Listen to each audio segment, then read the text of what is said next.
not involving my team was probably one of the biggest mistakes that I made. They were struggling to work in the environment that I had created for them, right? I think we're always going to make some kind of mistake like that, I think feedback, introspection, passion, purpose, you work on all these things and you keep doing that and you keep iterating and working and reflecting. It does work. Again, as leaders, how we respond in those situations is so important. Asking the team, what exactly happened? What did we miss here? Get an understanding of what happened, and then what did we learn from this? And what are the systems that we can put in place to ensure that it doesn't happen again?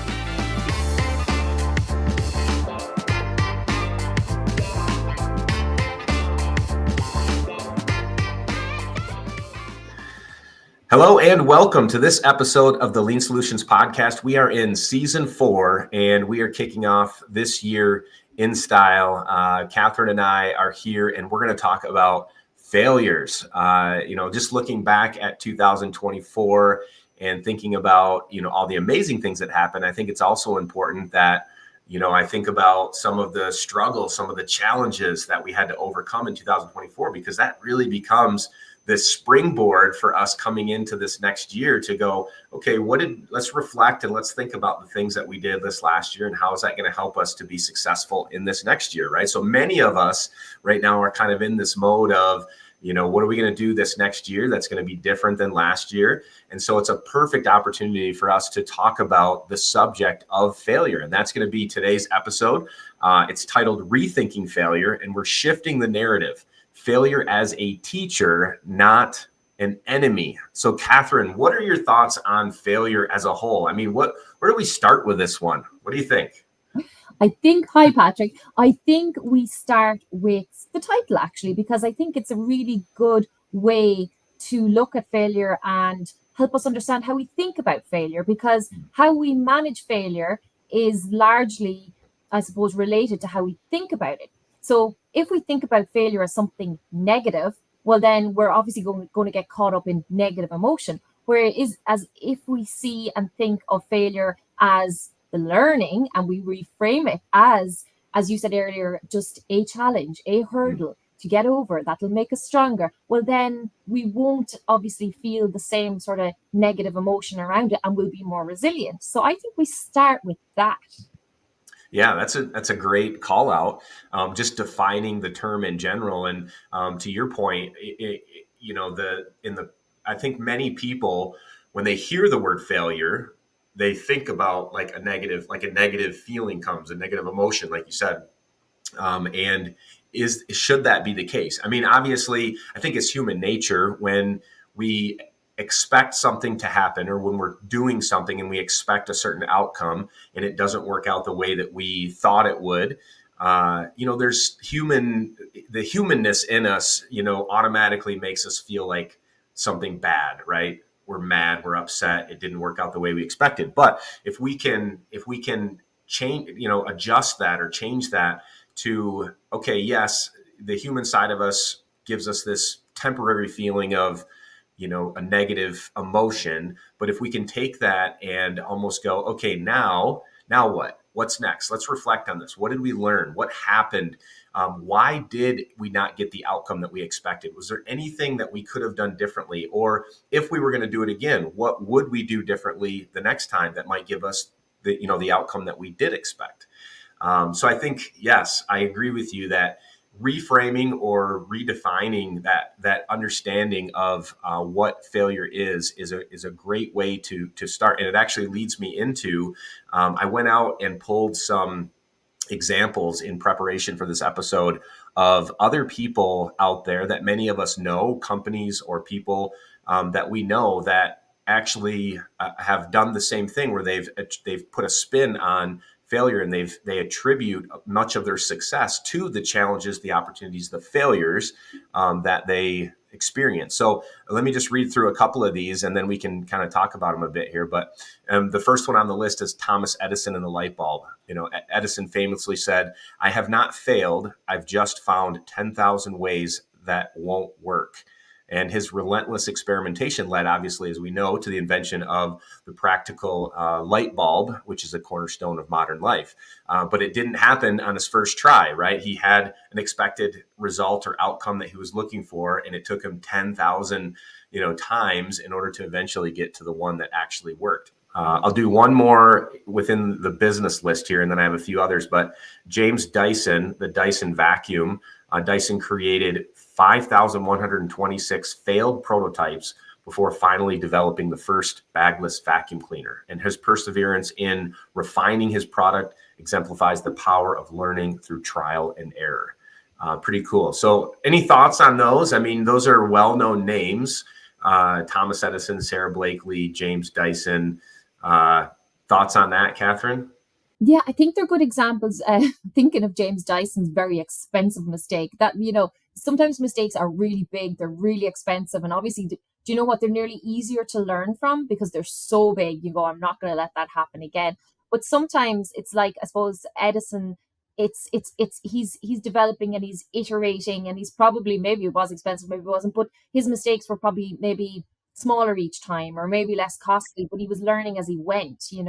And then Sarah Blakely's is amazing. I actually follow her on LinkedIn. I think she's amazing. She's always so positive, and she's obviously had huge struggles, and she now motivates other people, motivates other women to go for it, not give up, follow your dreams. So it's great to have these people giving us these lessons, because sometimes we need that to hear that from other people felt this way. It's okay to feel this way, you know? That's right. Yeah. 100%. This is another one on the list here is Michael Jordan with missed shots. Jordan famously said, I've missed more than 9,000 shots in my career. I've lost almost 300 games. I've failed over and over and over again in my life, and that is why I succeed. I mean, pretty awesome, right? So the first three were obviously, product-based businesses. This is one where someone said, this is obviously, we all know Michael Jordan, but, the shots, the lost games, I mean, so many failures to get to the point of where you are in your, this for him, for example, in his sports career. But that's a great example. We have Oprah Winfrey, who was fired from her job as a television reporter because she was deemed unfit for TV. I bet that job probably looks back and is like, man, what were we thinking? SpaceX rocket failures, multiple rocket explosions, early days, nearly bankrupting the company. But each failure was analyzed, addressed, leading to successful launches and its position in space exploration. So, and I can go on and on. There's so many different examples that, all of us know these people. And I think, obviously that it's important for us to make the connection, but there's many listeners, and including you and I, Catherine, that have also kind of fallen into these same buckets of, there's lots of things that have happened in our lives, whether it's personal or in our work lives, that we could kind of put up on that list as, quote unquote, failures or challenges or, whatever you want to call it. And I think that, for all of us to be able to identify those and go, instead of looking at it as a negative, think about it like, okay, what did we learn from that? And what did we change, or what will we change going forward in order for us to have a better outcome down the road? And, for me personally, I'll just mention, my son, for example. Many of you have heard me talk about him a lot, but he is a collegiate athlete. He runs track for a local university here in town. And when he first started, he really struggled. He struggled bad because his height, he's not as tall as most of the other hurdlers, and he's a hurdler on the track team. And he really struggled and had a really difficult time. This was a huge challenge for him in high school. And it was through multiple iterative learning experiences over those, times when, and I felt bad for him because there would be times where he would literally fall over hurdles. He would trip in the middle of a race, and he just struggled so bad, but he kept at it. And every race he would come back and ask himself, and he would watch the video, and what did I do wrong, and where should my feet have been, and and then he would make changes and adjustments as he went. Even this year, he told me that he was making an adjustment to, and he's a senior. He just qualified for nationals this year. He's crazy good, and it's because of the reflection, the iterative learning, the changes that he's made along the way that have caused him to be where he's at today. But again, if you asked him, he would tell you multiple failures along the way to get to where he's at right now. So it's pretty cool. And I got a few other examples. That's obviously my son. I have some of my own personal examples as well. But Catherine, I'll turn it over to you. Yeah, just as you were talking there, and I was thinking about the other examples of people, famous people, successful people that you shared. And I think we have to kind of just mention the passion and the purpose, I suppose, and the passion that people have, that drives them. That I do think that, I guess it's really important to feel that sense of purpose and passion for something, and to have that kind of clear goal in your mind of what you want to achieve, or at least have some sort of vision. And that seems to drive people and increase people's ability to get over whatever setbacks or failures. Because the fact that your son there, he did the right things, his behaviors were right, in terms of iteration and reflection and all of that, but that was driven by a passion for the sport, and feeling a bit of purpose behind it, the fact that he wanted to do it and succeed in it, and that he could do it. So I do think that that's important. That piece is there when we are trying to do something, that we feel that behind it. Does that make sense? It does, definitely. I mean, anything that we do, we should be setting. We should learn good practices in goal setting, right? And part of that is being able to envision or set the result that you're looking for. What is it that I want to get out of this? I don't just start something. Like Thomas Edison didn't just start messing around with stuff hoping that there was going to be some positive result, right? He had a very specific outcome that he was hoping for, and that gave him direction, right? You think about true north from a lean perspective. What is the outcome that you're shooting for? What is the ideal outcome? And then, making sure that you are iterating towards that, or experimenting and learning towards that, and staying in direction, because we will fail. Things will happen, that even things that are outside of our control will happen. And if we don't know what that end result is, or at least have an idea or a vision of what that might look like at the end, then we could easily get pushed off the track, right, and head down the wrong path potentially, and that's going to cause us a lot more time than what maybe it would have otherwise.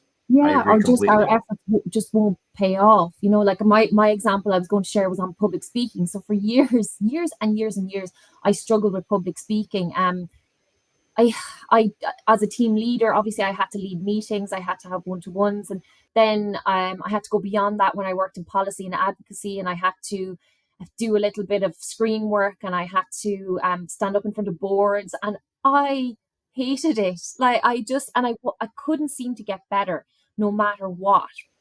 And this was years and years and years, and I never ever felt comfortable doing it. But something changed when I studied organizational behavior and lean. I just got so passionate about the subject and about what I was talking about that I found when it came to speaking about it, I developed the ability to be able to get up in front of people. And I think it stemmed from that passion for my subject and the feeling of purpose behind all of that as well. So I do think there's something in that when it comes to success and failures, that something has to drive you to want to get over the failure. That's so true. So you personally, you had this vision of being able to get up in front of a large group and deliver value to that group that they could use.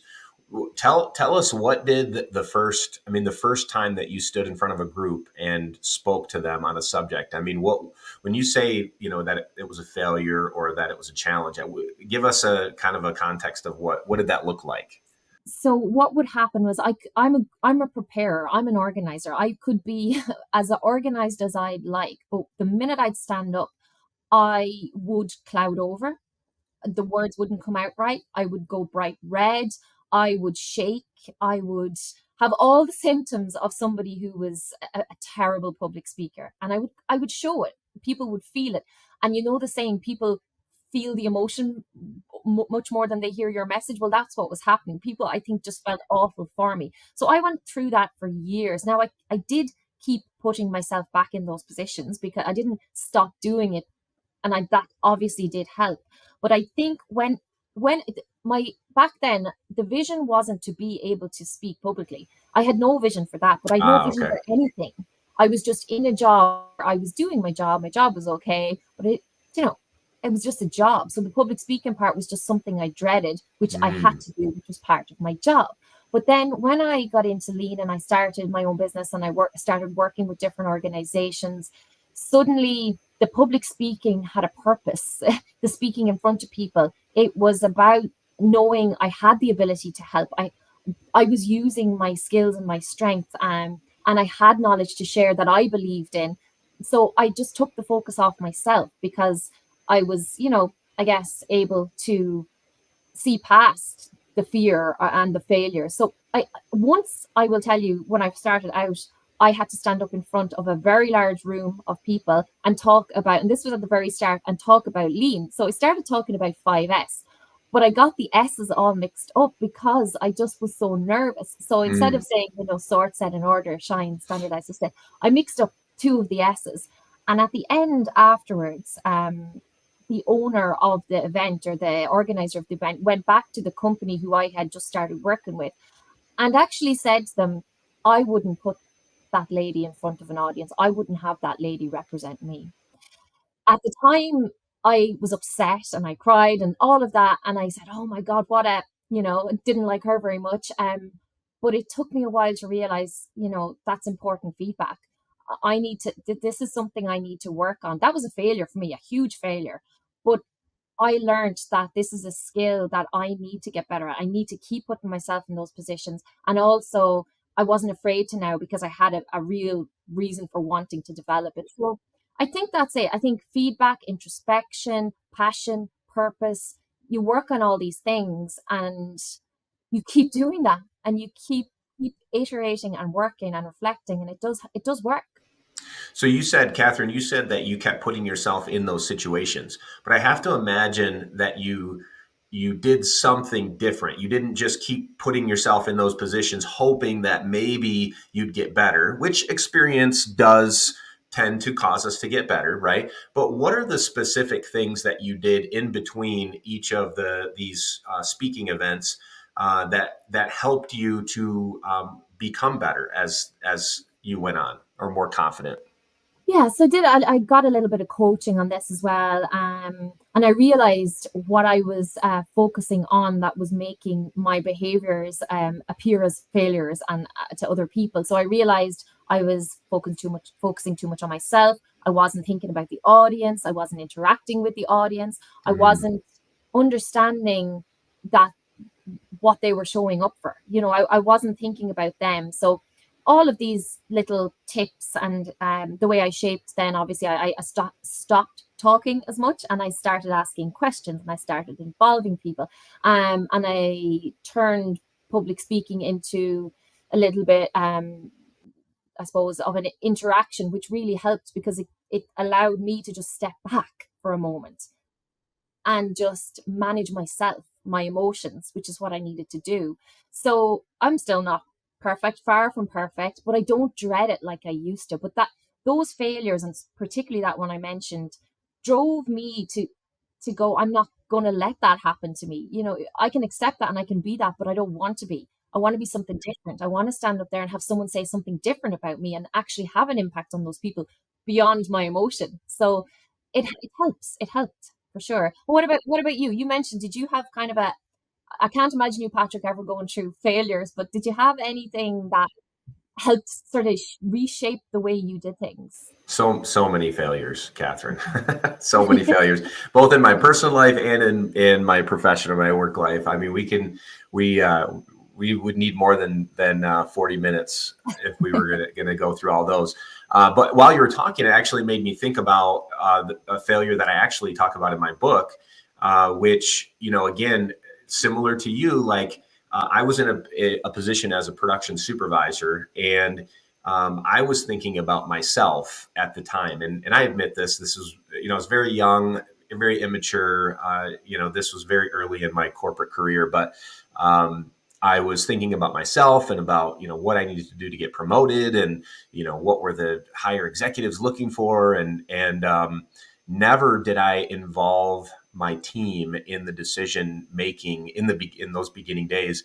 I was like, I felt like I knew the answers, and I went out and just made the changes that I felt I needed to make. And normally when I did that, it was on a weekend or after everybody went home. So they would come in and everything would be changed, and they'd be like, what's going on? And obviously you can imagine that caused significant failure for the team, because the team got upset, they got frustrated, they knew that I was kind of in it for myself. And it's even hard for me to talk about this story today, because I feel so terrible about being in that leadership position, overseeing that team and that process. And some of the decisions that I made, I wish I could go back and do it differently. But going forward, thinking through that, similar to you, not involving my team was probably one of the biggest mistakes that I made.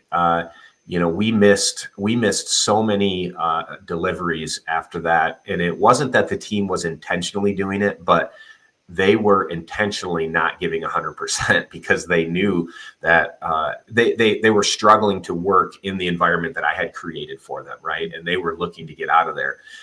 So looking back, I mean, number one, engaging the team from the beginning, just like you're engaging the audience and in your speaking, engaging the team and getting them, helping to figure out where are gaps, and equipping them and empowering them to make decisions and be problem solvers. That was something that I didn't do there in the beginning. The other thing was, again, thinking about myself. I mean, that's a huge miss. When you're a leader of a team, you have to have, empathy and understand your people. And I learned a lot of this in the Marine Corps as a leader of Marines.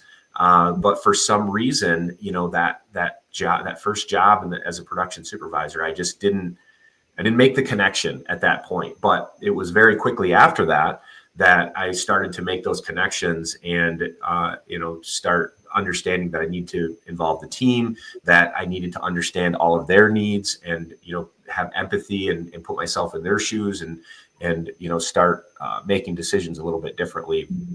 So that was probably one of the larger mistakes in my work career, or failures that I would say.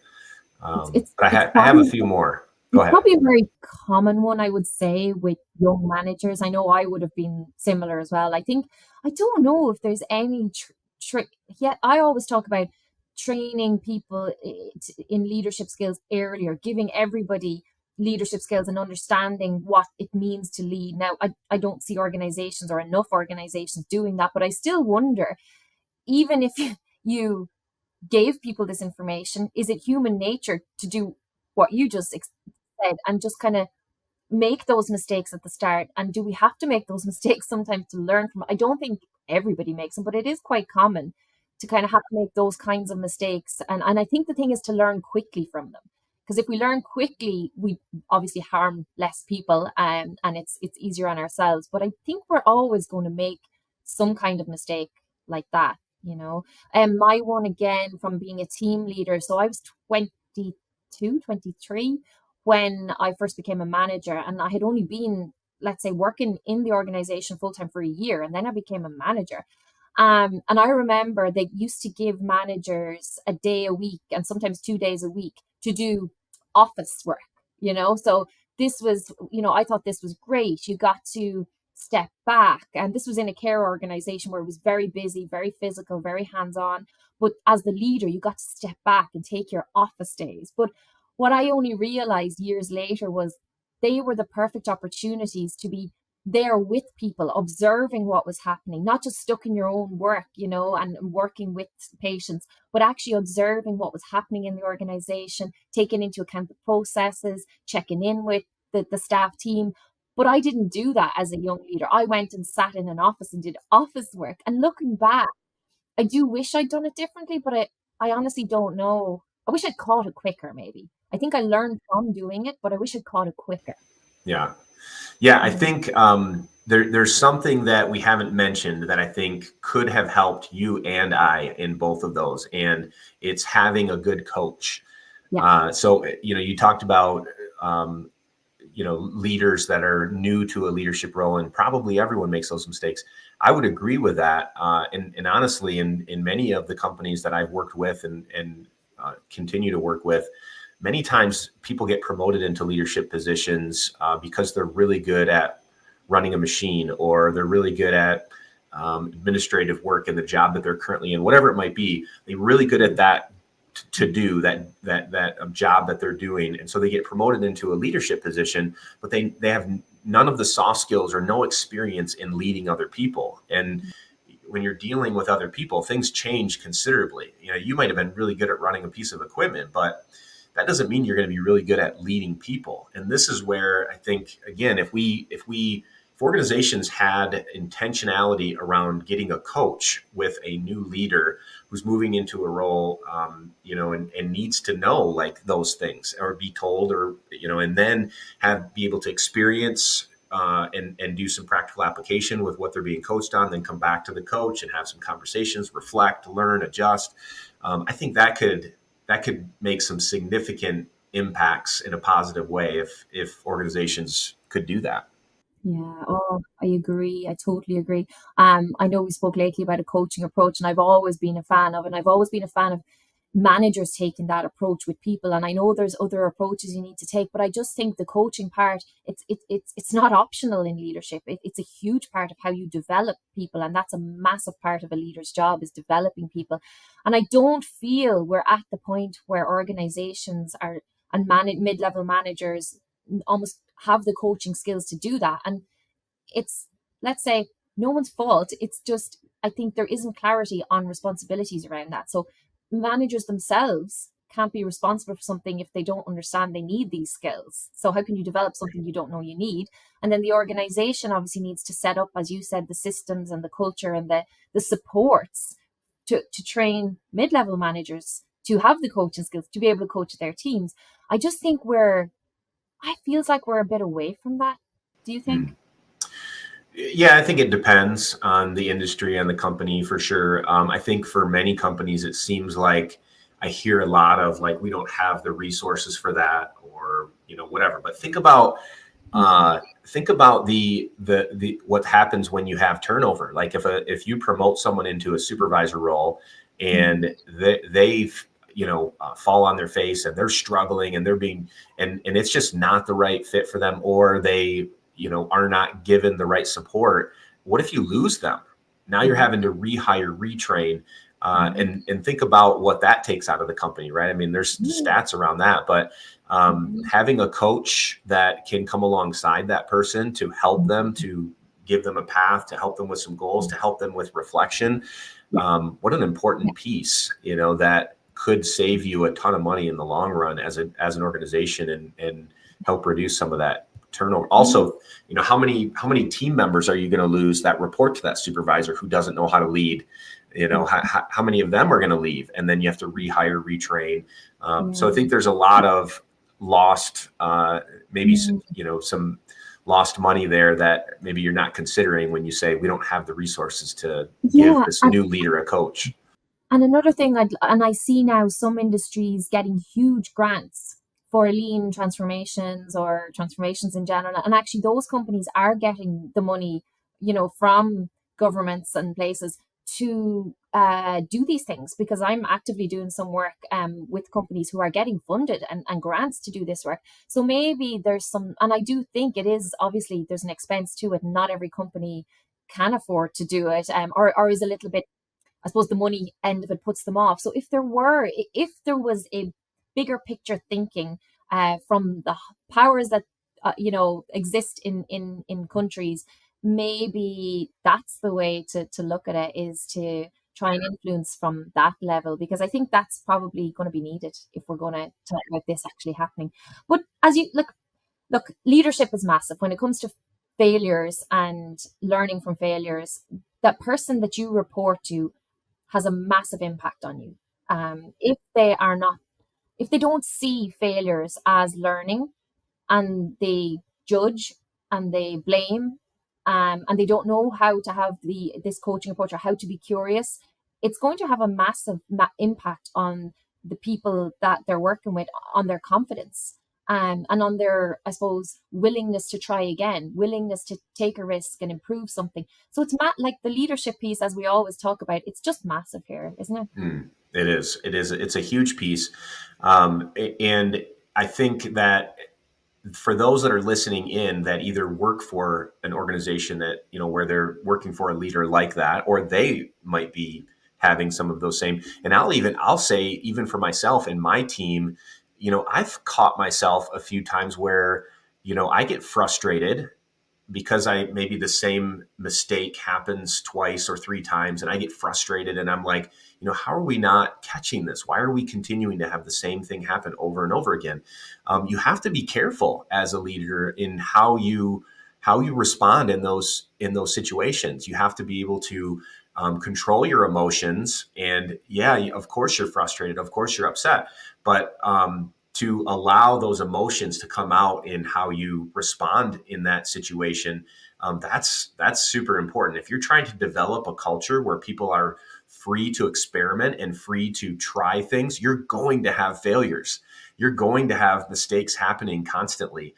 Obviously, we want to try to minimize those, and there's different ways that we can do that through, some, maybe some more structured experimentation or things like that. But again, as leaders, how we respond in those situations is so important. Again, rather than getting frustrated and coming off with like, how can we make that mistake again? What's wrong with you guys, right? Instead of doing that, taking a step back, allowing myself to relax, and coming back to the situation maybe at a later point when my emotions aren't as high, and then asking the team, what exactly happened, what did we miss here, like get an understanding of what happened, and then what did we learn from this, and how can we, what are the systems that we can put in place to ensure that it doesn't happen again. Exactly. That's So key, right? yeah, it's definitely 100%. So I suppose you and I have both trained in lean, and we have a lot of this information to hand. Do you think that lean thinking, lean practices help with all of this in Mm. terms of dealing with failures? Do you think that that's something that good lean leaders have learned along the way? I do, and I think that a good lean leader also, we have a process for everything, right? So what's our process for dealing with, or not just dealing with failures, but first of all, the first piece of this is to encourage experimentation, right? Which is going to increase, if you want to call it quote unquote failures. But if you have experimentation happening in your organization, you've created a learning culture, then your number of failures are going to increase, right? You're encouraging people to try new things, which are not always going to result in a positive end, result. So you have to know that first and foremost, and then like I said earlier, have a controlled, whether it's controlled experiments, structured experiments, but have a way to manage those experiments so that, you're not, obviously, first and foremost, nobody gets hurt, but you're also protecting yourself and your customers from, quality issues or things like that. So, maybe it's controlled experiments, maybe you're first teaching that and encouraging some of that, and whatever that looks like in your organization. But then following, when you get into an experiment, following a structured process for that. PDCA is a great way to think about experimentation, or the scientific method. But, first, what do I want to happen, right? You talked about that earlier, but what is my hypothesis?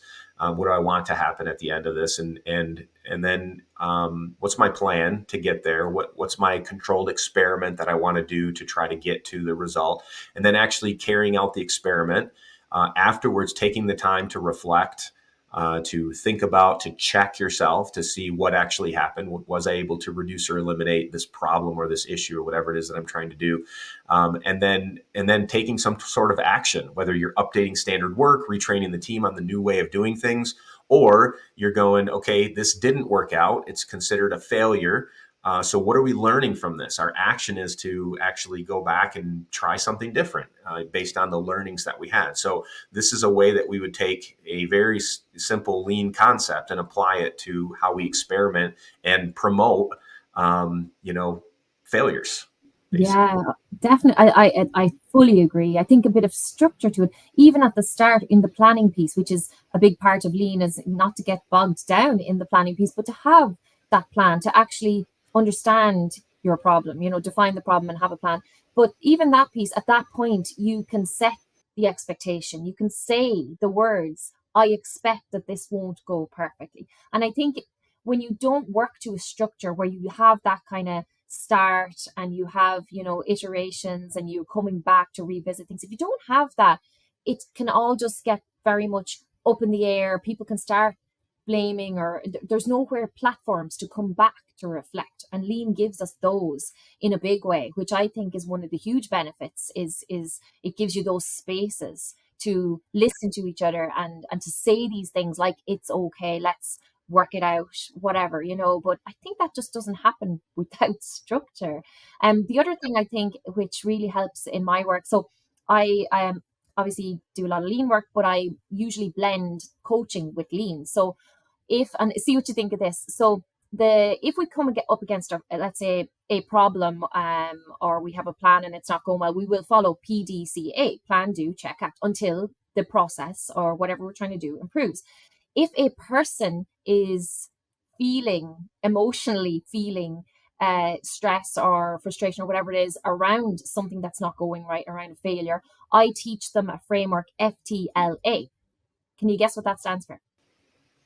I could take some guesses, but I'll just tell you. I'll just tell you. yes, please. So so it's feel, think, learn, act, right? So Ah, I like that. So Okay. what you're doing is you're working on both the process side and the person, the emotion side of it. So what you're trying to do is get, a lot of the time people get stuck in the feeling, the emotion piece, and they have to go through a process whereby they are able to work through the emotion to get, think logically about what's happening, get to the facts, get through that to the learning, and from the learning get to what's my action, what am I going to do here to improve this or to pick myself back up or whatever. So yeah, I would use the two of those together to really, I suppose, understand that there's emotions behind all of this as well, and we have to develop people and their resilience in order to, and not just the process side. So I think that can really help.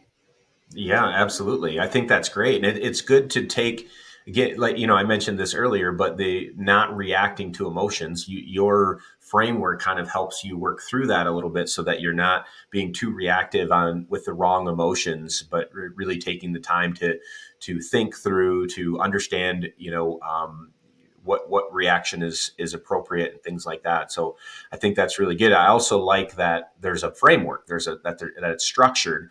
I even think about, like, what if you even added some form of structure on how to reflect on failures, and if you actually promoted to your team, here is what we do when we have a failure, because we will have failures and we know that. So number one, we want to understand what went wrong. We want to, so maybe that's the first point of our structure, and then we ask ourselves, what could we have done differently, and then number three, what did we learn?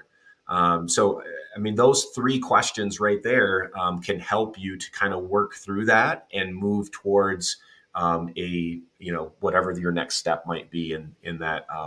Yeah, imagine, Patrick, if every organization was doing that at the end of a week or at the end of a job or whatever where you work. Imagine they were just expecting people to come with their challenges or failures. And like, imagine we had these discussions every week or every month on this, and people shared them and learned from each other. This is not complicated. It's not complex. It's simple, and it just requires, again, probably leaders to create these spaces for this to happen. And this is what will help people deal better with failures, because I do think there's a lot of people struggling with failure. So I think, Well, not just to deal with it, Catherine, but also if that's happening, they're also going to have more successes. If Yes. people are Yeah. continuously learning and adjusting and developing and trying things, experimenting things, yes, we are going to have more failures, and we need to be able to Yes. deal with that and work with that. But that also Yeah. means that we're going to have more successes too. Yeah. And Yeah. and so, the more that if we have this army of problem solvers that's continuously working on controlled experiments to make things better, right? Ultimately, things are going to get better. And imagine as we're imagining this organization that does this, imagine that they're celebrating not just the successes, but they're also celebrating the attempts and the learning outcomes, right? Oh, what you learned that many things this week. Let's celebrate that. You Yeah. attempted this many experiments this week. Let's celebrate that, right? And then to your point, giving them a platform or a way to share those lessons across the teams. I know Paul Akers, for his company, he uses WhatsApp, and everyone in his company is on WhatsApp, and they're constantly sharing pictures and videos with each other about things they're experimenting with, 2-second improvements that they're finding success in. And he's on there along with his leadership team, celebrating that with them, whether it's a quote unquote failure or a success. They're celebrating the learnings, and they're celebrating the attempts. They're celebrating all of that, and it's pretty amazing. It is. Yeah. Again, back to kind of reframing this whole idea of, failure. Wow. Let's talk about failures. Yay. Let's make it a positive experience, not a, getting stuck in the, emotion and blame it, but let's go, wow, okay, that was some failure. What did you learn from that? You must have learned so much from that. But to be able to change it, not that we're encouraging people to do things wrong, but if it happens, we need to take that approach for it to get out there and for people to learn from it, so it's trying to get the right balance, isn't it? It's trying to obviously set ourselves up in organizations to do things right first time where possible, but accepting that that's not going to happen. So the 10% or the 5% of the time it doesn't, let's take it, let's learn from it, let's look for it. So this is a different approach, I think. Yeah, I agree completely. And I think, again, as I said earlier, we could probably continue on and on with multiple examples. I actually had a few more that I took notes on that we didn't get to talk about. But as I think through that a little bit too, I think about all of the listeners that are out there, and, just, I guess, reiterating the fact that, failure is a necessary step on the path to success. And I would encourage everyone that's listening in to think about your own favorite failures, reflect on those, take time to sit back and think about 2024. Don't just think about all the great things that you did, but think about the areas that were challenging to you, the places that you would say, maybe you failed in that particular whatever project or whatever it might be.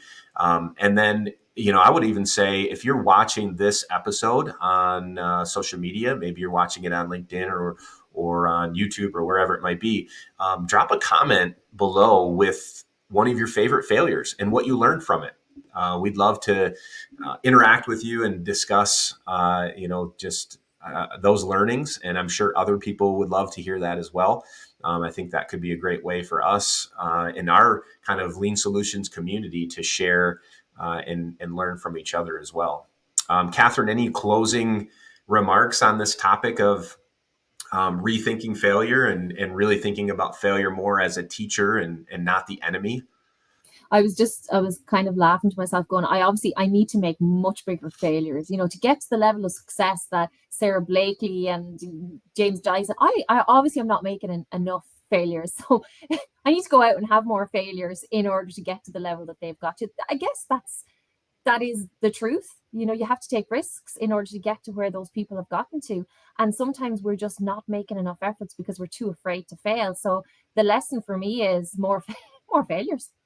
I love it. I love it. Let's do it. Well, maybe we can chat about this one too in upcoming episodes. This year in 2025, we're also reframing how we deliver our episodes, and part of that is going to be series where we'll actually be talking about some of these topics over various episodes in different with different context or guests or things like that. So I'm sure that we'll have some further discussion on this one. Like I said, I have a couple more notes that I took down on, other failures that I'd love to talk about. So maybe we'll circle back to these at another episode. Catherine, it's been great to see you and have this conversation. Again, I think we're just scratching the surface here, but hopefully this sparks a little bit of thought with our listeners around, just kind of, again, rethinking, how we address failure, and not just for us personally, but for our teams. For those of you that are leading teams, are you encouraging your team to experiment? Do you have a structured approach to reflection? And do you have questions that you ask? Are you, and also taking, self inventory of how do you react when there is a failure? Are you quick to get upset and frustrated? Maybe you have to, put together a different process for that. And maybe it's a 10-second break, and then you have 3 questions that you ask anytime there's a failure. Practice that. And I think it can definitely help to, again, just put a little bit of a better spin on the word failure. And the results of that will be more success in your organization. So, Catherine, again, thanks for being on with me today, and I will see you in the next episode. Yes, great to see you, Patrick. Thanks. Bye.